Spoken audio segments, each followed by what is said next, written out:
Let's start with the next chapter, which is APU. APU stands for Auxiliary Power Unit. APU stands for Auxiliary Power Unit. Correct? क्या करते हैं APU?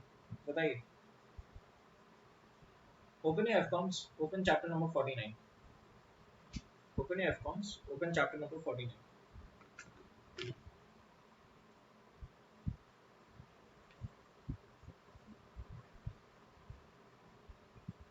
ठीक है? Under chapter number 49, you will have the few sections: description, controls and indicators, and you will have abnormal operations. It's a fairly short chapter, and we are planning on finishing it in the utmost depth and in the shortest time possible. Okay. Three portions: description, controls and indicators, abnormal operations. Undergo to description. Basically, talks about general and the main components of the entire APU. We'll study about all of them. And then we have controls and indicators. That's all about it. I want you to open the first DU, which is general. So what does the APU give us? APU stands for Auxiliary Power Unit. What does it do? हाँ जी, so let's resume. Talking about APU, APU stands for Auxiliary Power Unit. क्या काम है APU का? देखो, दो काम होते हैं. उसको हम लोग डिवाइड कर सकते हैं in flight and on ground. ठीक है. ग्राउंड में अगर तुम्हारे इंजन ऑफ है तो तुमको इलेक्ट्रिक पावर तो चाहिए, तभी भी जहाँ तुम्हें पैसेंजर्स बोर्ड करे, टी बोर्ड करे, तुम्हारे एयरक्राफ्ट इंस्ट्रूमेंट्स काम कर रहे हैं, नीड ऑल ऑफ दैट. इसका पावर कहाँ से आएगी? Again you have to expend fuel, you have to make a jet engine run. This jet engine will run and give you shaft horsepower. What is the first line that it tells you about the APU? APU is something that gives you shaft horsepower. So what do you do with the shaft horsepower? You get two things: pneumatic and electric. Read the first line of the first DO of APU. Okay. Keywords: self-contained. Keywords are self-contained, and it gives us pneumatic power and electrical power. Okay. No doubts. The APU may obtain power from the of starting from what? Aircraft's batteries, normal electrical systems और ground service. So अगर तुमने जहाज की battery push button अगर on नहीं की है, ये चीज याद रखना. अगर तुमको जहाज की APU ऑन करना है, so let's say you do your preliminary cockpit preparation. What is your preliminary cockpit preparation? Mode selectors of engine mode select, engine masters of mode selector normal, weather radar, predictive ensure off, gain set to cab, right? Tilt, GCS auto, वो सारी चीजें. Landing gear lever down, wipers off. Then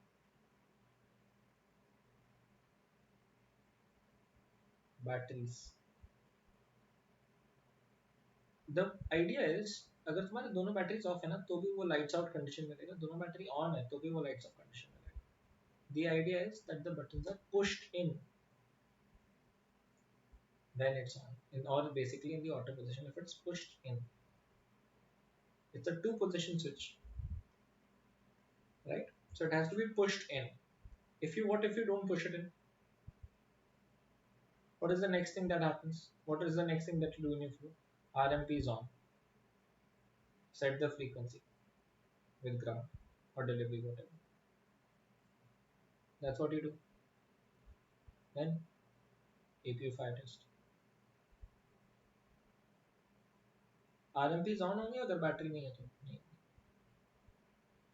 APU को तुम master switch on करोगे, mode on करोगे, APU on हो जाएगा? नहीं होगा. जब तक आपकी DC बैट बस पावर्ड नहीं है, APU ऑन नहीं. नेक्स्ट क्वेश्चन, अगर एक्सटर्नल इलेक्ट्रिकल पावर है लेकिन बैटरीज ऑफ है, APU ऑन होगा? नहीं होगा. हाउ? फिजिकली मैंने वेरीफाई किया हुआ है. If you turn the battery push buttons to off, then आपका DC बैट बस डिस्कनेक्ट हो जाता है. DC bat bus is the bat bus which supplies electrical power to the APU's ECB or APU's feed. Okay, so on ground it gives us two things: electrical power using in the APU gen and APU compressor है which gives us APU bleed. ठीक है. We can use this bleed air for what? Starting engines. We can use this bleed air for Air conditioning. air conditioning. Can we use this bleed air for anti-icing? Yes. Very good. Go read APU limitations. Is anti-icing allowed with APU bleed? APU bleeds हाँ are कैसे allowed. बोल रहे हो? हाँ कैसे बोल रहे हो? Now, that is on ground. In flight, it provides as a backup. Electrical system का बैकअप है, एयर कंडीशनिंग सिस्टम का बैकअप है, इंजन रिलाइट करने के लिए असिस्ट करता है उसका backup during the take off. अच्छा आप लोग जब टाइप राइटिंग करते थे what did you do uh packs on take off और uh packs off take off? Packs of packs off take off, lever climb, pack 1 on, after 10 seconds pack 2 on, correct? Now let's say there is, you're taking off from Dubai, the temperature is very high, the cabin is also at 30 degrees Celsius. You do not want to sacrifice on the air conditioning. What do you do? After taxi, keep the APU on.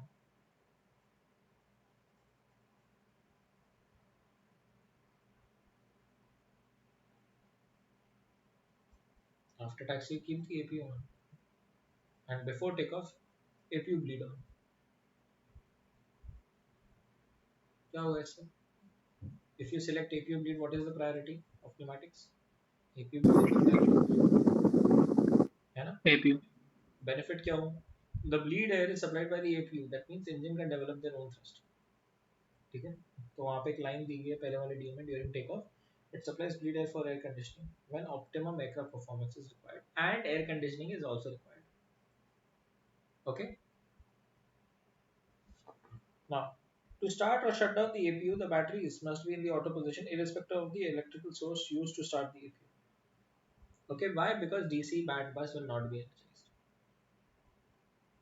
Any doubt? Now, what is the highest altitude at which you can start the APU? Anirudh, give me the correct answer. You said something, right?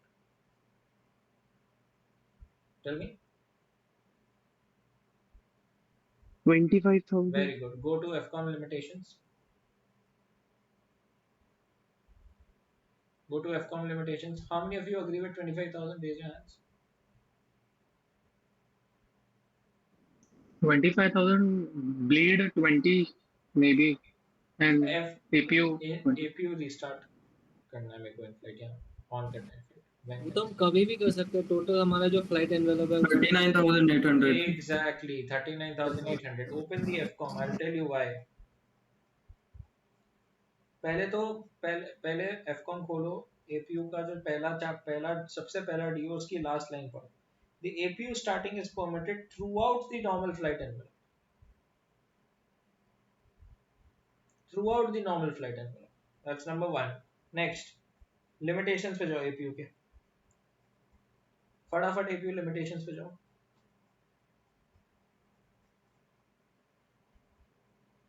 क्या कह रहा है?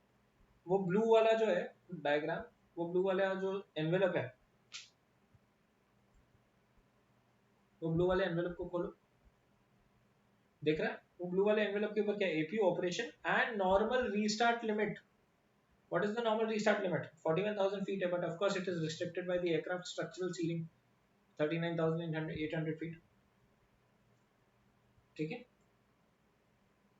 तो नीचे वो जो 25,000 feet पे वो क्या है? वो है APU's battery restart limit using the battery. Normal तुम्हारे पास जब ऑल्टरनेटिंग करंट का सोर्स रहेगा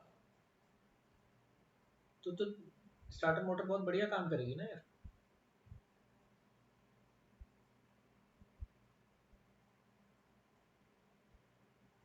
कोई डाउट? लेकिन बैटरी उतनी एफिशिएंट नहीं होगी कि वो 35,000 फीट पे इतनी पतली हवा में आपके एपीयू को स्टार्ट करे. Got the idea? पक्का? नो डाउट्स ना? You can go back to your FCOM का फर्स्ट वाला section. Okay, in that first one section you'll come across this particular diagram, and in the help of this particular diagram I want to show you how does the airflow work. Now the intake of the air is kind of like this.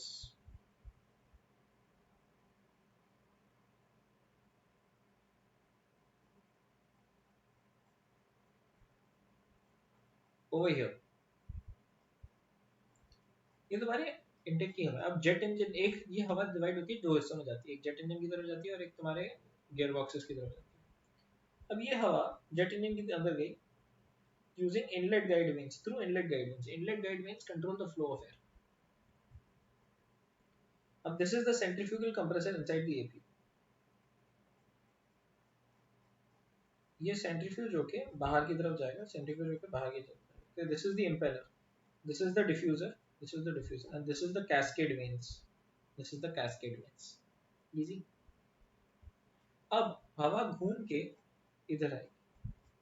1, 2 ये वाले जगह पे ना हवा जलेगी, combust हो. And then this combusted air will again turn like this and hot air will rotate this turbine. This first turbine is the turbine which is driving this particular compressor. Okay. So this is a bootstrap system.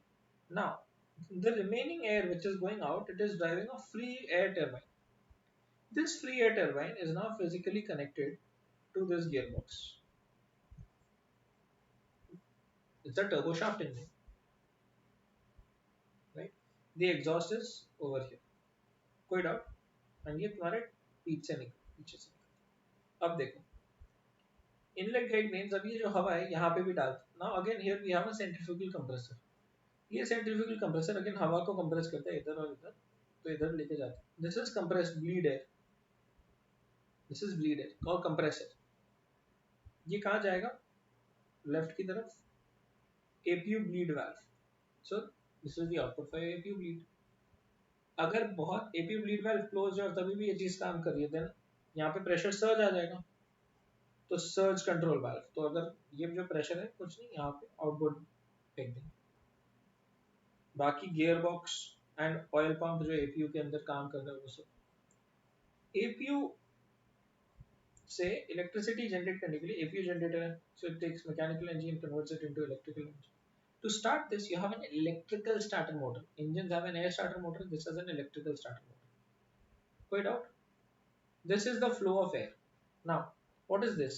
This is the flap motor and this is the APU flap. When you turn the master switch on, there's a sequence of events which happen, and one of those sequence of events is the flap opens. How much time does it take for an APU to start? Close to 60 seconds, 1 minute. How much time does it take for CFM engines to start? 1 minute. LEAP engines to start, warm start, 2 minutes. Any doubts on the first DU? तो वो जो master वो push button हम on करते हैं वो 3 second wait इसके लिए करते हैं कि फ्लैप मोटर्स ऑन हो जाए. No.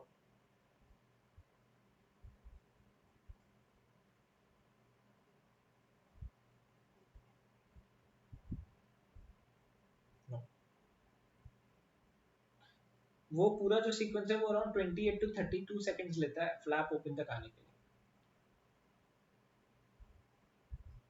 What happens when you turn the APU master switch on?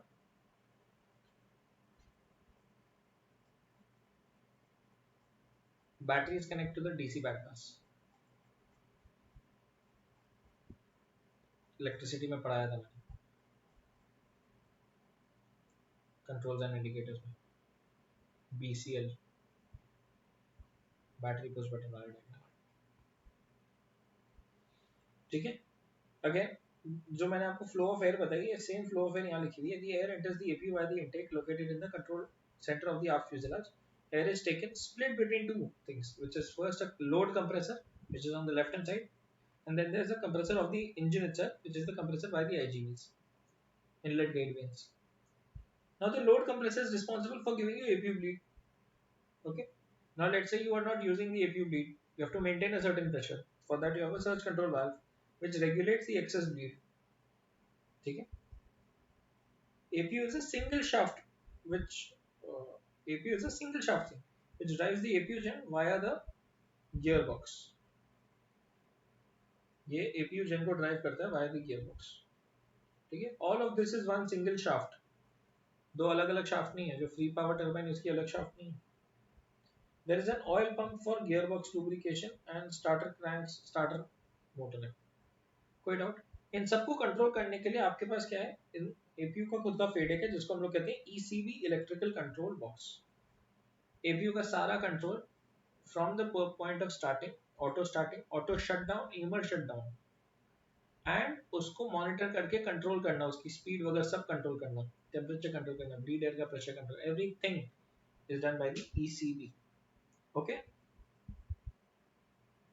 अब जो मैं बार बार मैकेनिकल शाफ्ट ऑफ पावर बोल रहा हूँ, नीचे जाओ and go to the next view, which is main components, which is APU engine. Look at the first line, what does it tell you? It's a single shaft engine, it's a gas turbine engine. What does it give us? Mechanical shaft power, which we can use to get electricity and we can use to get bleed. Okay, now you have electronic control box. It's the digital control of the APU and controls everything. Starting का sequence, एक बार start हो गया तो speed monitor करनी है, temperature monitor करना, ये उसकी नॉर्मल ऑपरेशन होगी। अब उसके प्रोडक्ट्स क्या हैं? ब्लीड उसका प्रोडक्ट है, तो ब्लीड एयर को मॉनिटर करते हैं and controls the normal shutdown and automatic shutdown, starting, monitoring, products, shutdown, everything A to Z ECB control करता है। Air intake and an electrically operated flaps. Next view, air intake system. So air intake system कैसे? It's an electrically operated flap. ये master switch के on होने पे काम करता है, ठीक है।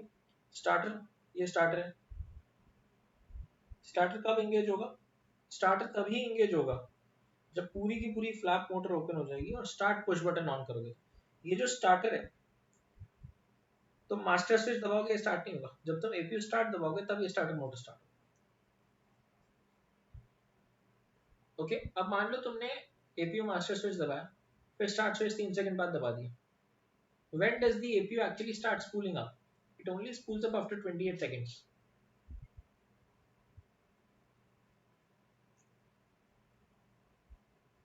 ठीक है? Then you have the fuel system. अच्छा, APU को फ्यूल कहाँ से मिलता है? लेफ्ट साइड के लाइन से मिलता है, ठीक है, लेफ्ट साइड के लाइन से मिलता है। So on the ground let's say तुम्हारे पास 1-1.5 घंटे का डिले है, कितना फ्यूल कंज्यूम हो जाएगा लेफ्ट विंग से? 300। 1 घंटे में 300 kg फ्यूल कंज्यूम होता है। अब मान लो तुमने कॉकपिट प्रिपरेशन फ्लोज नहीं किए, सीट बेल्ट ऑन नहीं किए, फ्यूल पंप्स ऑफ है, एपीयू कहाँ से लेगा फ्यूल? लेफ्ट साइड से ही लेगा, बट कैसे लेगा? फ्यूल पंप्स तो ऑफ है, एपीयू के पास खुद का फ्यूल पंप है। APU has its own fuel pump in case fuel is not available from the main pumps. Okay, कोई डाउट नहीं ना? ऑयल सिस्टम और इनलेट गाइडवेंस भी देख लो एक बार।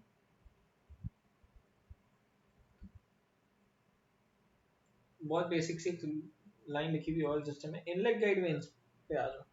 इनलेट गाइडवेंस क्या कंट्रोल करते हैं? यहाँ पे देखो, ये वाला जो है ना, जो तुम्हारा हवा मेन इंजन में जा रहा है, वो इसकी इनलेट पे लगे हुए रहते हैं। जैसे वेरिएबल स्टेटर वेन्स रहते हैं और वेरिएबल इनलेट गाइडवेंस रहते हैं जेट इंजन के भी सामने, same it controls the flow of air into the APU. कौन कंट्रोल करता है इसको? एपीयू का फेडेक व्हिच इज द ईसीबी। कैसे कंट्रोल करता है? मेन इंजन में कैसे कंट्रोल होता है? फ्यूल की मदद से कंट्रोल होता है, हाइड्रोलिक से नहीं होता है ना, फ्यूल से होता है, एचएमयू। सेम इसमें भी ECB controls the fuel powered actuators which position the IGBs in the response to the aircraft demand. खत्म, कोई डाउट? अब now let's say APU bleed की ज्यादा डिमांड है, तो इन दैट केस क्या करेगा एपीयू? अगर मान लो डिमांड ज्यादा आ गई तो APU has to spin faster, so the fuel has to be burnt is more, तो उसकी वजह से कैसे करेंगे? आईजीबी शिफ्ट हो जाएगी और ओपन हो जाएगी आईजीबी। ओके, कोई डाउट? पक्का? Whenever सर एक APU, बार फिर भाई देख, जेट इंजन में तो पावर खोलता है तो वेरिएबल इनलेट गाइड वेन्स क्या खुल जाते हैं ना, to allow more air inside. ये यहाँ पे भी एपीयू में अगर मान लो तुमको ब्लीड रिक्वायरमेंट ज्यादा बढ़ गई तो ईसीबी उसको एक सिग्नल देगा। क्या सिग्नल देगा? फ्यूल फ्लो बढ़ाएगा, स्पिन फास्टर हो जाएगा, एयर भी ज्यादा चाहिए होगी तो वो VIGVs को खोल देगा। बेसिकली मैं लॉजिक बता रहा हूँ कि यार वो काम कैसे करता है IGV, ठीक है, कोई डाउट? नाउ अब जो APU ब्लीड है, APU ब्लीड से हवा मिलने के लिए APU works in 2 different RPMs। APU का जो RPM है it's measured with the help of N, N1 N2 कुछ नहीं है यहाँ पे, N है क्योंकि सिंगल स्पूल है, ठीक है। अब ये जो N है ये 99% रह सकती है या तो 100% रह सकती है, और कुछ नहीं रह सकती इन दोनों को छोड़। 99 कब रहेगी, 100 कब रहेगी? बेसिकली देख लो, अगर तुम्हारा temperature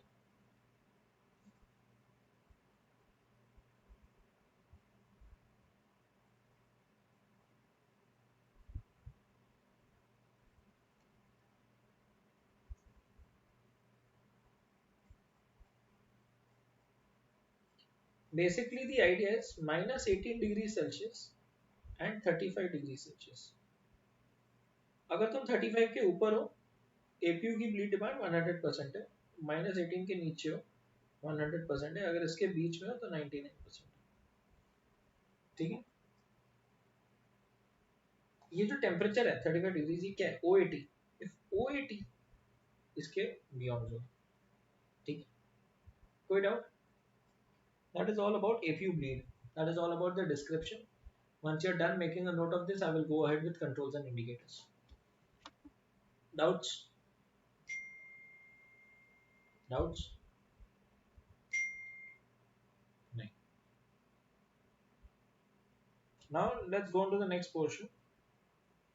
Master, which is controls and indicators. Go to the next section. 49-. ये एक डाउट था छोटा सा। Yes, tell me. वही APU फायर का जो ऑप्शन है नीचे, ग्राउंड ऑपरेशन सेफ्टी डिवाइस, तो उस पे लिखा है कि APU fire warning operates in the cockpit, a horn is in the nose near the sounds.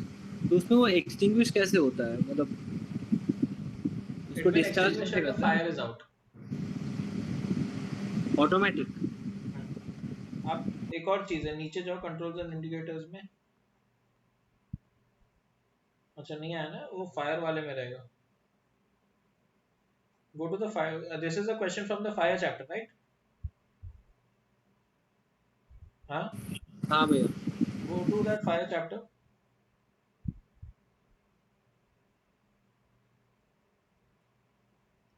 Yeah, I think it is there as long as the fire is there.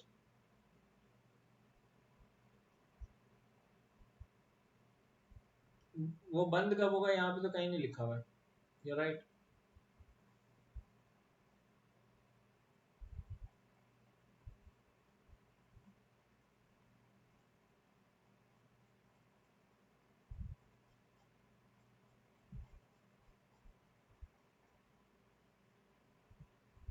Now let's come to the next portion, controls and indicators. Good question, right? Super, good question. Now let's come to controls and indicators for APU.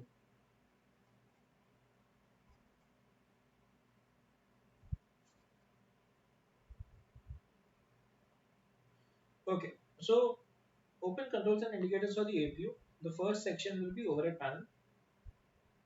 Okay, you have 2 buttons, nothing else. Master push button switch and the start push button, right? What you need to understand is जो master वाला है उसमें 2 चीजें हैं, उसमें एक fault light है और उसमें एक ऑन बटन, ठीक है। पहला, जब आप मास्टर दबाते हो तो क्या सीक्वेंस इनिशिएट होता है, दैट्स नंबर 1। जब आप मास्टर बटन दबाते हो तो क्या सीक्वेंस इनिशिएट होता है, नंबर। फॉल्ट लाइट कब आती है, नंबर 2। और जब आप स्टार्ट बटन दबाते हो तो वो सीक्वेंस क्या है, कब इनिशिएट होता है। लास्टली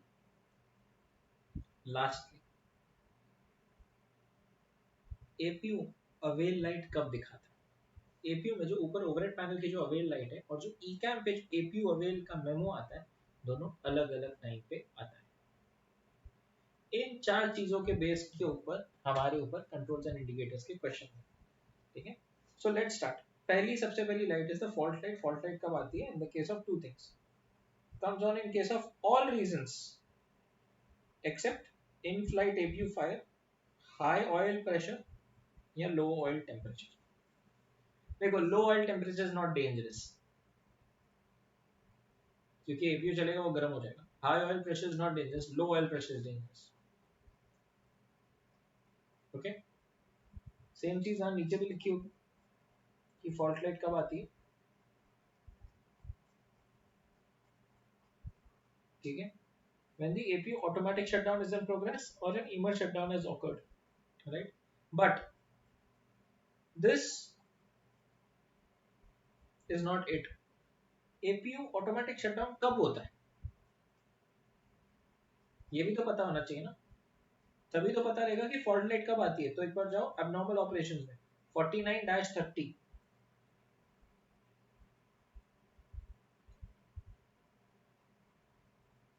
ये है आपके abnormal operations. In this case आपका ऑटोमेटिक शटडाउन होता है. ठीक है, वापस जाओ controls and indicators and overhead panel पे. Now we have the start push button. Master fault light कहाँ है? अच्छा, it's here. Let's start with the master switch. जैसे तुम APU master on करते हो, these things happen. Very important. Electrical power goes to the APU system. This will only go if the battery bus is on, which will only happen if the battery push buttons are on. So the ECB performs the power up test after electrical power goes there.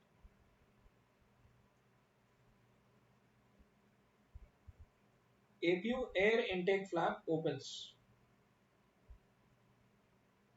APU air intake flap, APU का air intake flap खुलता है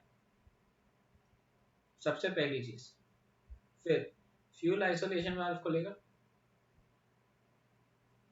अब अगर fuel isolation valve खोल दिया, अगर fuel pump चल रहा है तो फ्यूल आएगा, अगर फ्यूल पंप नहीं चल रहा है तो एपीयू का फ्यूल पंप चलेगा, जो is the third step.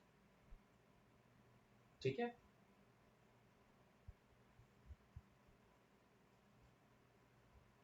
APU page appears on ईकैम. ये चार चीजें होती हैं. अगर आप इसको वापस दबा दोगे तो एपीयू का मैनुअल शटडाउन सीक्वेंस भी ऑन हो जाएगा. ये चार चीज करने में अराउंड उसको 28 सेकंड्स लगते हैं. कितने सेकंड लगते हैं? 28 सेकंड्स. जब आप मास्टर स्विच ऑन करते हो उसके 3 सेकंड बाद ही आप एपीयू का स्टार्ट पुश बटन ऑन करो, तभी आए. Okay, now you have the start push button. How do you start the APU? You first perform the APU fire test.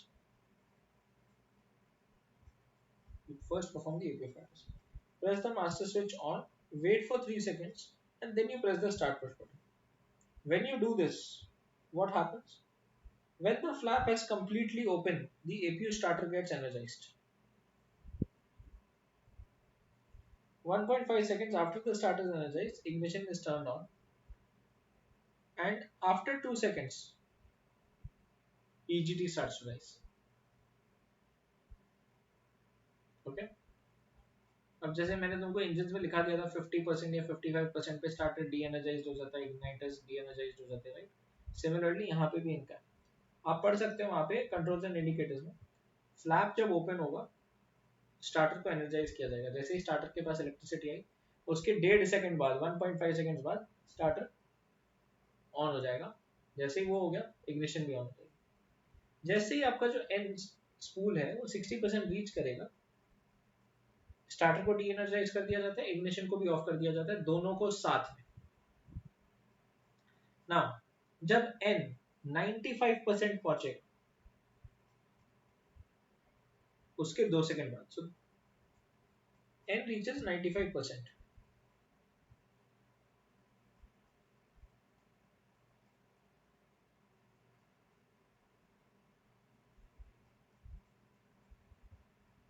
and n reaches 99.5%. Okay, ये आने के 2 second बाद या फिर इसके आने के बाद, whichever is earlier,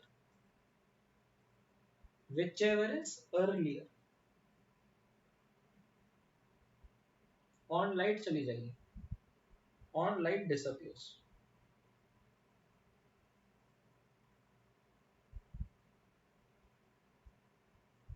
ठीक है, ऑन लाइट डिसअपियरिंग का अलग कंडीशन है, अवेल लाइट आने की अलग कंडीशन। अवेल लाइट आती है 95% के ऊपर। अवेल लाइट का मतलब तुम ब्लीड ऑन कर सकते हो, एपीयू जेन ऑन कर सकते हो। ठीक है, एक और नीचे स्क्रॉल करो तो आपको एक ईकैम मेमो भी शायद मिलेगा, एपीयू अवेल मेमो डिस्प्ले जाओ, एपीयू अवेल, उसकी भी सेम कंडीशंस है।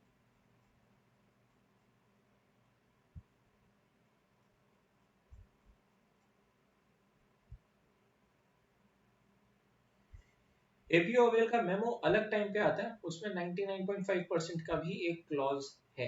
अब कई बार क्या होता है, मान लो तुम्हारा एपीयू बढ़ते बढ़ते बढ़ते बढ़ते 95% पहुंचा, with in half a second वो 99.5% पहुंच गया, तो क्या वो 2 सेकंड का वेट करेगा अवेल लाइट आने में? नहीं, 99.5% पहुंच गया, आ गया avail light. What the idea? कोई doubt? Last line important. 10 seconds after the APU page disappears from the ecam. Got the idea?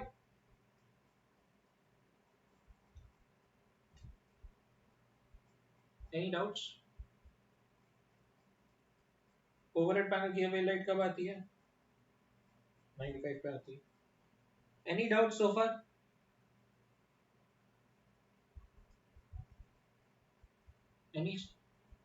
Any doubts? Make a note. Next. Now, APU auto shut down या फिर auto इमर shut down, इसके बारे में पढ़ते हैं। APU का auto shut down alert trigger कब होता है? जब ऑटो शट डाउन हो जाए for a reason other than fire. अगर फायर है तो auto APU emer shut down trigger होता है। APU shut off switch on the external power panel अगर पुश हो, जो नीचे नोजल के नीचे जो एक एपीयू शट डाउन वाला बटन है, it commands a automatic shut down और emer shut down, it commands a emer shut down. या फिर आप फायर पुश बटन प्रेस करोगे वो, या खुद ब खुद एपीयू फायर ऑन ग्राउंड में हो जाए। एपीयू फायर इन फ्लाइट नहीं होगा। देखते हैं ना, दैट्स अबाउट इट। और ये कहाँ पे लिखा है? बता दो। FCOM procedures, abnormal emergency procedures,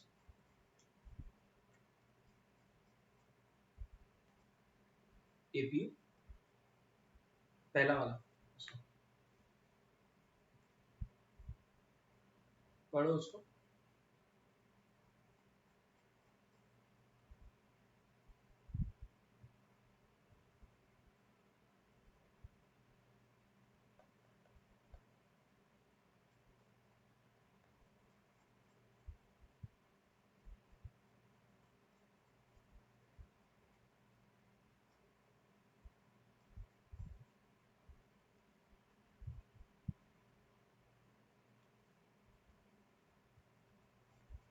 ठीक है,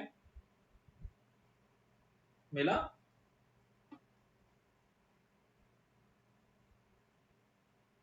मिला नहीं मिला?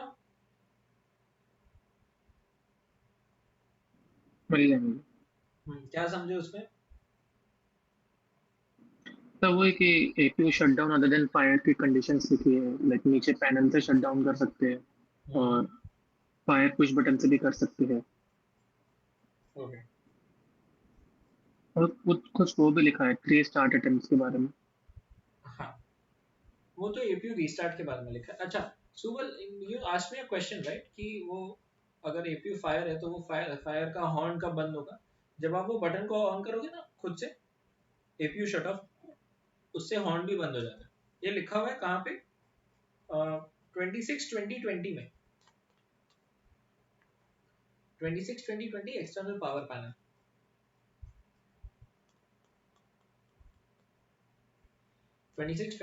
external power panel.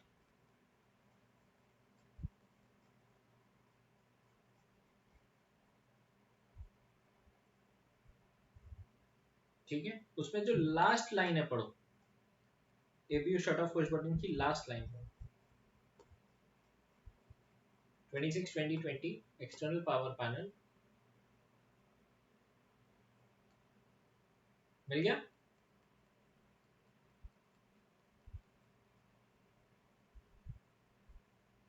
सुबल मिल गया? Subal, very good. APU limitations पे जाएं. Go to APU limitations.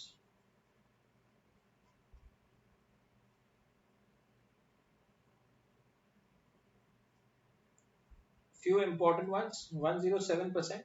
अच्छा, the maximum EGT for APU start. जब आप 35,000 फीट के ऊपर होते हैं, this is the maximum EGT. 35,000 की फीट के नीचे होते हैं 1090. एंड जब EGT ऑन मतलब रन हो रहा है, जब EGT is already running, engine is already running, then it's 675. Now, are you allowed to shut down or start the APU during refueling? And if there is a fuel leak, are you allowed to shut it down? Yes, you are supposed to shut it down. Now, let's go on to the next portion,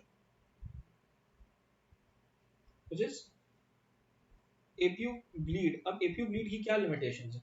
आप एक बार FCOM limitations खोलो, उसमें आपको सबसे पहले मिलेगा एक 25,000 feet पे एक line. This is APU restart limit with the help of battery. So let's say तुम्हारा dual engine failure हो गया, तो when can you start the APU? 25,000 feet के पहुंचते हुए you can start the APU. Now let's say you're starting the APU. Let's say you're starting the APU and you're only on batteries. What is the altitude at which? What is the altitude at which you can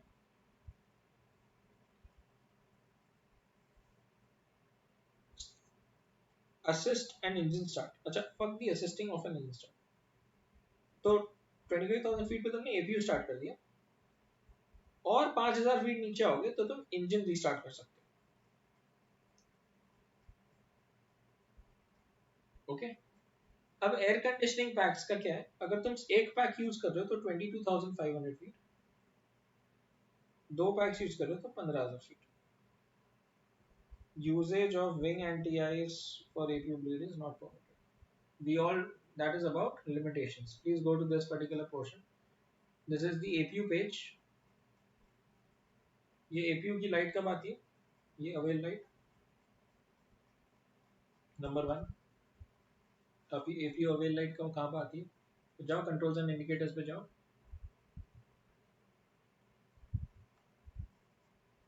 APU controls and indicators पे जाओ. Aircraft systems, APU controls and indicators, ECAM APU page number 1. Again avail light आने का क्या है? 95% से ऊपर. Avail memo 95% के 2 second बाद. एक 95% पे आ रहा है, एक 95% के 2 सेकंड बाद आ रहा है.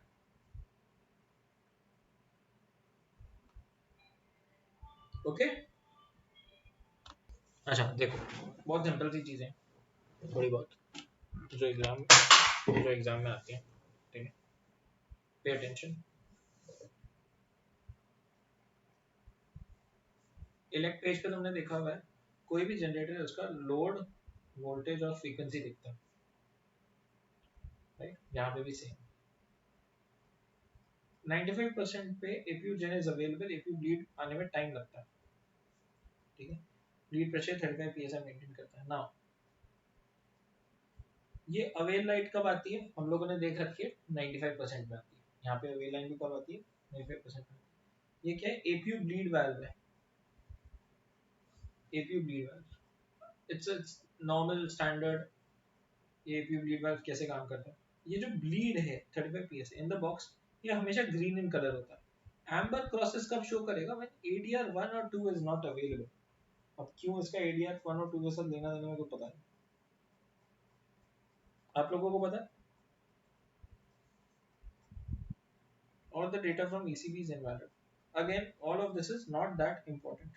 What is important is these three memos. Questions भी यहीं से आएंगे.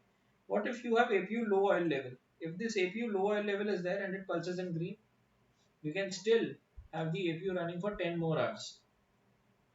That is the advisory. कहाँ लिखा हुआ है? Advisory conditions में लिखा हुआ है. ठीक है?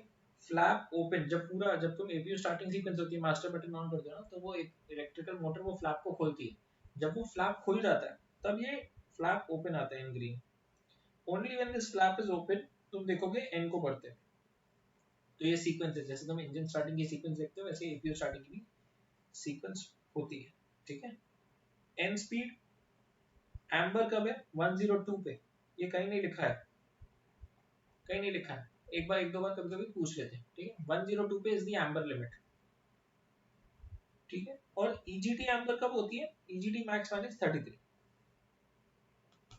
which is 675 for the purpose of starting, minus 33 would be 642. Okay? जब EGT की एक्सीडेंस होगी तो ऑटो शटडाउन हो जाएगा. Fair enough, easy. Now go to the APU chapter, go to abnormal operations. इतना बड़ा चार्ट है, कैसे याद रखोगे? हर एक केस में अब नॉर्मल ऑपरेशंस वाला हमारे उसमें नहीं है शायद. अच्छा, एपीयू ऑटोमेटिक शटडाउन करके कुछ है जहां पे ऐसा कुछ चार्ट लिखा हुआ है, ऐसा कुछ चार्ट बना हुआ है, जहां पे ऐसा कुछ चार्ट बनाओ. ऐसा तो नहीं है. कोई नहीं, मैं इसका स्क्रीनशॉट भेज दूंगा. ठीक. हाँ बताइए. हम लोग प्रीलिमिनरी कॉकपिट प्रिपरेशन में एपीयू स्टार्ट करते हैं, तब तक तो टैंक पंप्स ऑन नहीं होते हैं, तो तब तक एपीयू का जो अपना फ्यूल पंप है वो यूज करेगा. और yes, you are correct. Cockpit close में जब हम लोग सारे पंप्स ऑन कर देंगे तब वो बंद हो जाएगा और वो टैंक पंप्स के थ्रू आ जाएगा फ्यूल. Absolutely correct. ठीक. और दूसरा डाउट, हम लोग 3 सेकंड का वेट क्यों करते हैं मास्टर ऑन करने के बाद? बता दो. Now before I answer that, please look at this thing which I am sending it to you on your groups.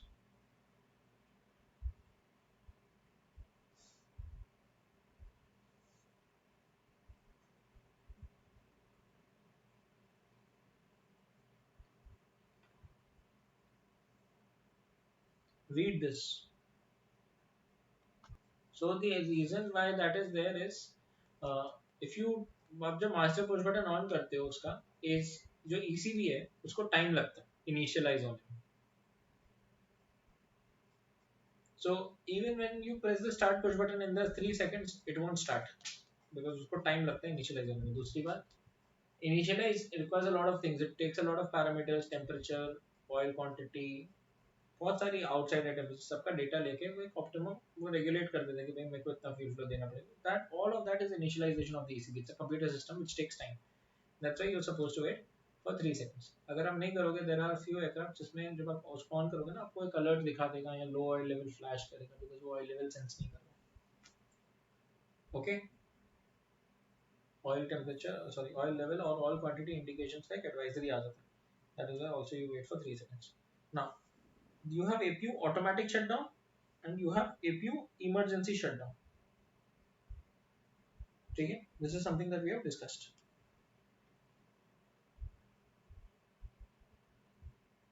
Any doubts? What you need to know here is it will perform an automatic shutdown in all the cases except these 3 cases. ये वाला no है, ये वाला no है, ये वाला no है. कौन से 2 केसेस हैं? ECB failure, N overspeed and APU fire. APU fire में वो नहीं ऑन ऑफ करेगा फ्लाइट में.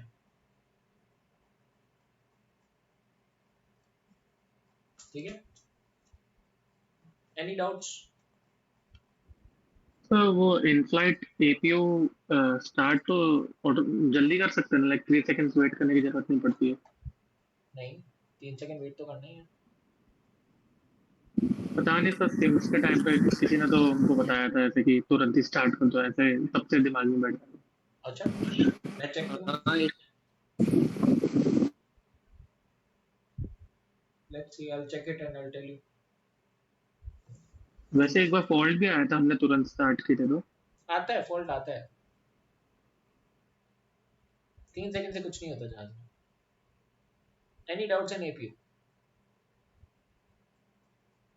So we'll call it a day for APU.